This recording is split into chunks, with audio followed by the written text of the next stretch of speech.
This is about the time as a 5th grade teacher that I would have checked out and been like, I didn't learn any of this as a kid, and I didn't learn any of this in college, in my teacher education college. So how am I possibly going to teach something that I don't know myself? And if you're in that situation, don't worry, because I have so many resources for you that really will take you day by day, and you can learn this along with your students. So the Reading Rev Teacher Talk Manual literally goes through step by step of everything that we're going to do in the next 30 minutes.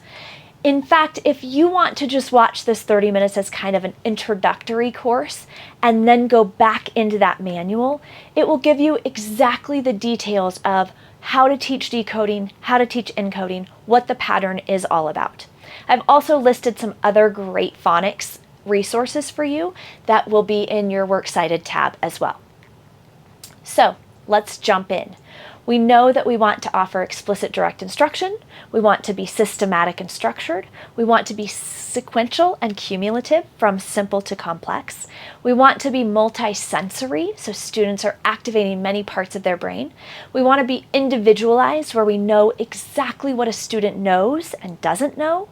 We know that we want to be diagnostic and prescriptive, so if something isn't going well and we know a student is struggling, we know exactly where they're struggling and how we can help them. And most importantly, we need to be repetitive. So this is something that students can't just hear one time and master. Most students need to have this many times, and especially intermediate and secondary students. If they haven't gotten this, there's probably a reason, and we need to be exceptionally patient with those students. So we are going to start with our scope and sequence. The scope and sequence is available for you in Moodle. It also follows this continuum, and we want to make sure that we're following this and we know exactly where students are, and we're not trying to simply plug holes. So if we have a student who is struggling and we notice, oh, they're struggling with this pattern, so I'll teach that. And then I notice the next week, oh, they're struggling with this pattern, so I'll teach that. And they're struggling with this pattern, so I'll teach that. And we're just kind of plugging away what we notice in their spelling and reading, then we're not building the continuum. And so we always want to go back to the scope and sequence and the continuum and know their lowest area of need and remediate that, and then pick the next lowest, because those skills will build on each other. Okay, one amazing way to introduce this to students is to show them that there are really only 6 major phonetic patterns. We can learn 6 of anything. If you say there are 483 things that you need to know in order to be a good reader or speller, that's daunting and totally defeating.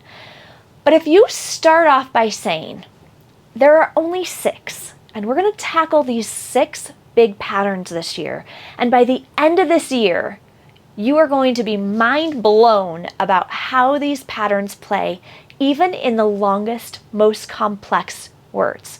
So, your challenge for day 1 is to spell the word supercalifragilisticexpialidocious.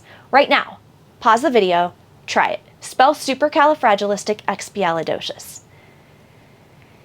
Students will probably get super, they might get supercal, and then most of the time they start falling off pretty quickly after that. But I'm going to show them that by the end of the year, we are going to tackle this word and all of these syllables, and we're going to do it by knowing the 6 syllable types and those 6 basic phonetic patterns. So they don't need to sound out every sound in supercalifragilisticexpialidocious. S, p, al, I. You lose it pretty quickly, right? But with this new way that we're going to teach based on the syllable types, you're going to see how knowing the syllables and the sounds in those syllables will make this completely doable. Here are the 6 patterns that we're going to tackle together. You have access to these patterns in the Google Slides that are on the Reading Rev website, and you can learn these day by day along with your students throughout the first year. Okay, let's tackle one more big challenge that we have with working with older students who have been struggling for years and are often defeated. They've probably been in some kind of remediation. They've probably struggled in class after class, year after year for a long time. And a lot of these students just feel like they can't do it. So we often pull them and start doing things that might feel primary, and the student becomes very resistant. Here's what I often tell these kids. I say, thinking about how spelling works and that we have the knowledge, we know how reading works in the brain. I know how to get you to be an accurate speller and a great decoder. I know how to fix the problem. But sometimes in order to get momentum, you have to pull back a little bit. So think about being on a swing. If I want to launch and skyrocket into the abyss, right, into a high level of swinging, I first pull back to get momentum, and then that momentum launches me forward. That's what we're going to do. I promise that I will not put baby things in front of you. I promise that I will respect your maturity and your age, and I will try everything that I can to make this age appropriate for you. But there are simple prospects, or there are simple aspects of reading that we have to figure out together in order to get you to be a good reader. And some of those might feel like we're pulling back a little bit. We're going back into primary, and then I promise you that very quickly as we can, we will launch forward. Okay, if you are not familiar with the Phonics, Reading Rev Phonics spelling morphology, If you are not familiar with Reading Rev's intermediate phonics spelling and morphology program, this is going to be your easy button. This is going to be what you can use throughout the year to know exactly what to do and when to do it, and it takes all the guesswork out. Research has shown over and over again that word level analysis is important well beyond third grade. And it is especially important for those kids that are struggling in remediation. There is no simple way to do this. There is no shortcut. We have to just go back and remediate the word level. So this program is a way that you can do that. We want to make sure that we're direct, systematic, and sequential. We're going to follow their scope and sequence. We want to make sure that it is authentic and purposeful. So all the way through, we're going to show kids that this shows up in authentic text, this shows up in high interest content, this shows up in the novels that we're reading, and this shows up in every aspect of our lives. We are going to make sure that it is multisensory, that if we have muscle memory attached, learning takes place quicker. And we're going to make sure that it's diagnostic. So I'm going to show you 3 ways that I think are the most important kind of aha moments. Without doing anything but these 3, you can make a huge impact.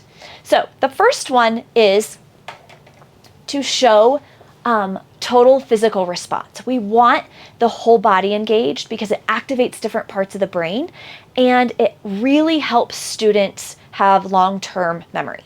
So the total physical response, and the 2 main things that we're hoping that they understand are hearing the syllables and hearing the sounds and syllables. This is why phonemic awareness and phonologic awareness is so important. So if I have the word fantastic, students have to be able to hear fan, tas, tick. And by tapping them on the arm joints, it gives them a multisensory experience of really activating another part of their brain and hearing those syllables. Fan, tas, tick. Then they're going to tap out the sounds in each syllable. So fan is f, a, n. Tas is t, a, s. Tick is t, I, k. And if you count up, you can tap down, but if you count up, then they actually know how many graphemes or letters to capture as well, right? So thinking about supercalifragilisticexpialidocious, if we can hear each syllable and tap out those sounds, we can tackle really big words.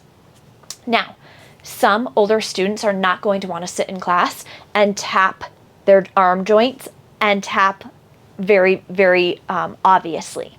So I tell students, play along with me, get big muscle memory involved first so you learn it, and then you can be as subtle as you want. So if I'm sitting at my desk and I'm looking forward and I say continent, continent, I can tap my leg 3 times, continent, and then I can tap out the sounds in con, k, n, tin, t, I, n, and no one will ever see that you've been tapping on your leg under your desk, right?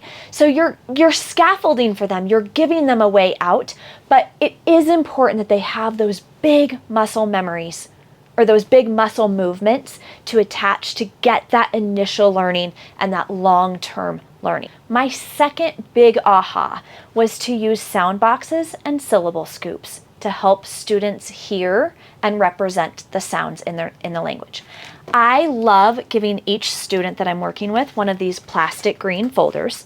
I put in a marker in a Ziploc bag in the very front, so we always have a marker. And then I put these pages in page protectors so that I'm not constantly making copies and it's always easily accessible. We use this all year long, hundreds and hundreds of times. So here's how the sound boxes and syllable scoops work. For sound boxes, it's for one single syllable words. And I want to say the sounds in the word and then capture those sounds, and each sound goes in a sound box. So for the word bump, I would say bump, b, p, b, p. If I wanted to say chat, I would say, tell me the sounds in chat, ch, a, t. And notice that even if it has 2 letters, it will go into one sound box if it's one sound, ch, a, t. Just this exercise changes the way the brain thinks about language. So this is hugely important. Then, if I have a 2-syllable word, I would change over to syllable scoops. So if I have the word bobcat, then I could tap out the sounds in the first syllable, bob, b, a, b, bobcat, k, a, t, bob, cat. And this, again, might feel a little primary. There might be a little bit of resistance to this, but telling students that this activity right here, just total physical response, sound boxes, and syllable scoops, is going to be more beneficial than most everything else that we can do. Let's move on. If you can build a sound wall in your classroom, especially for vowels, of ways to represent the spellings of vowels, it can be a visual tool to help your students when they're sounding out words and they don't know how to spell a vowel sound. So we're going to get into more of this, but this is in Moodle, and you can build this as you teach these patterns. Okay, final idea before we move on to the 6 big patterns of English. We have green words. These are words that are phonetically secure, or they follow the patterns of English. So that's why my folder is green, because everything that I do in this green folder is going to be about words that follow phonetic patterns. So look at the word at, camp, fantastic, and calculator. All of those words are phonetically secure. They follow those 6 patterns of English. So there's nothing special I need to do, and I definitely do not need to memorize these words. The stacks of old sight words are a thing of the past. We do not want kids memorizing words anymore. And in fact, when a student comes up to me and says, how do I spell calculator? I will never again say C-A-L-C-U-L-A-T-O-R. Instead, I'm going to help them hear the symbols, the syllables, and match the phonemes. I'm going to say, okay, let's do it. Calculator, cal, k, a, l, q, k, u, lay, A. And I'm going to actually help them do that instead of giving them just the letters of the word. The other option, if it's not a green word, then it is a red word. And red words are words that it isn't completely phonetically secure. There's some part of the word that is not. And we're going to talk about red words later on in this presentation. Okay, so let's tackle those 6 big patterns of English. This is also called the 6 syllable types. Here's pattern number 1. When a vowel is followed by a consonant, the vowel will be short. So, students have to have mastered the short vowel sounds for this to make any sense at all, right? And a lot of confusion comes with whether it's going to be a short or a long vowel, whether it's going to say a or a. So we have to make sure that they're very solid with their vowel sounds first. Okay, so most students already have memorized a lot of words by 3rd through 4th grade.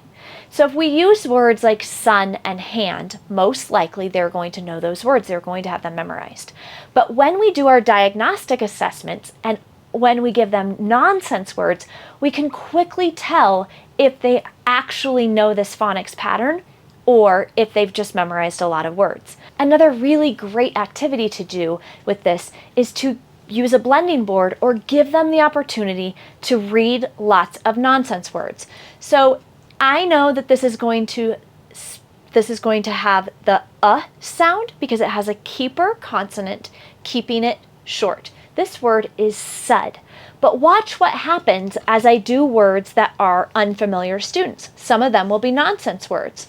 So this would be sad, cad, ca, caw, con,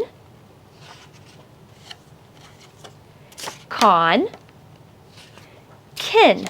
So you can tell that I have to know the vowel sounds, and I know that this pattern number 1 is the keeper consonant keeping it short.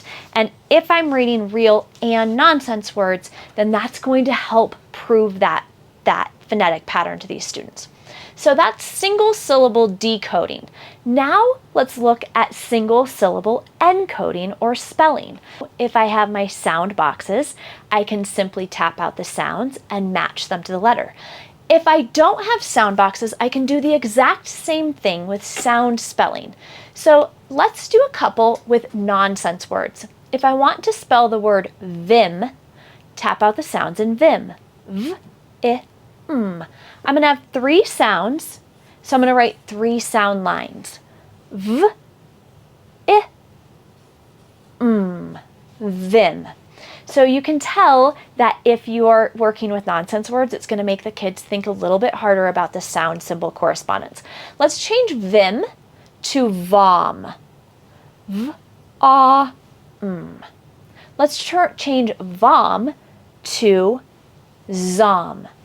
Z, a, m. And this is going to show that the vowel is determined by that keeper consonant.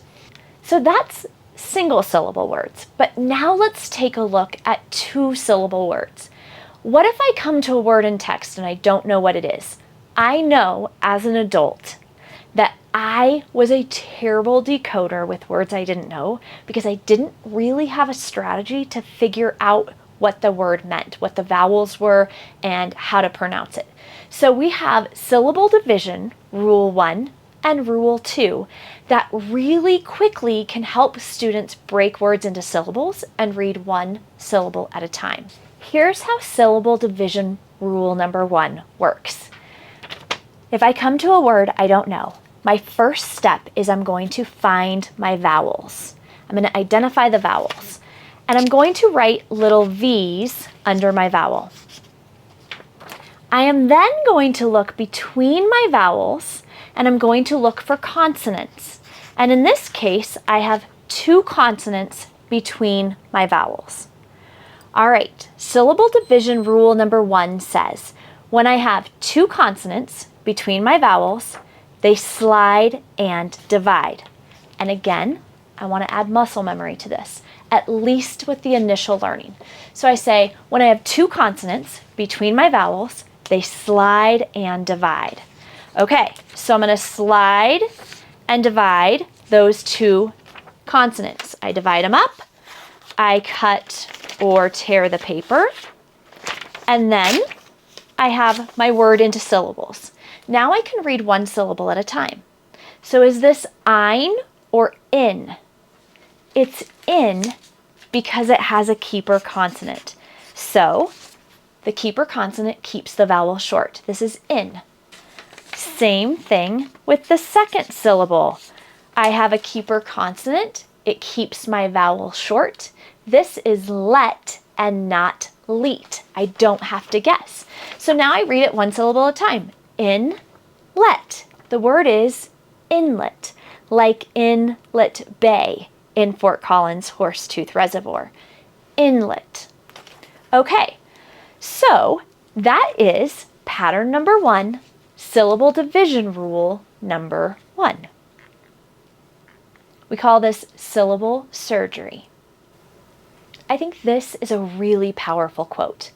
The 3 minutes that we spend teaching our children how to attack multisyllabic words can pay dividends. Up to 90% of the words that adolescents come across are going to be multisyllabic. And if they have no strategy in how to even go about decoding them or reading them, they're going to just guess based on the first sound or the first few sounds. So we have to give them actual methods and strategies of how they can attack these longer words. So let's take a look at this same exact way that we can attack spelling multisyllabic words. So let's say I want to spell the word continent. First I have to hear the syllables. Con, tin, ent. So I'm going to draw 3 syllable scoops. Con, tin, ent. Then I tap out the sounds in each syllable. K, a, n, k, a, n, tin, t, I, n, t, I, n, ent, e, n, t, e, n, t. The word is continent, and I do a vowel check because every syllable must have a vowel. So I have a keeper consonant keeping this vowel short, check. I have a consonant keeping this vowel short, check. I have 2 consonants keeping this vowel short, check. The word is continent. And that doesn't take very much time at all to model when you're actually spelling a word on the board or when helping a student learn to spell a new word that they don't already know. Okay, let's tackle phonetic pattern number 2. When a vowel stands alone, the vowel will be long. So think about the word he or go. We know that that vowel says it's long sound because it isn't followed by a keeper consonant. And again, we can show students that this is true by using nonsense words. Most students could read the word no, but this would be row or cho. And by using a blending board and showing them the nonsense words, they can actually begin to see the pattern and internalize the pattern. That leads us to multisyllabic words, and we need to learn our second syllable division rule, or syllable surgery rule. Here it is. When we have just one consonant between our vowels, we say, hold on tight, I'm moving to the right. So step number 1, I find my vowels, and I mark them with a V. Step number 2, I look up, and I find my consonants. I only have one consonant this time, so hold on tight. I'm moving to the right, and that one consonant moves to the second syllable. Now, I can decode or read each syllable one at a time. Is this re or re? It's re because it's an open syllable. Open E spells E. Is this zite or zit? It's zit because it has a keeper consonant, keeping it short. So I go ahead and in the beginning, I want to mark with the long symbol and the short symbol to show the students, and I read this re-zit, re-zit. And again, this is so powerful because I used a nonsense word that they probably haven't heard. They'd have to know the decoding strategy, the syllable division, and decoding strategies. Okay, that's decoding. Now let's tackle encoding.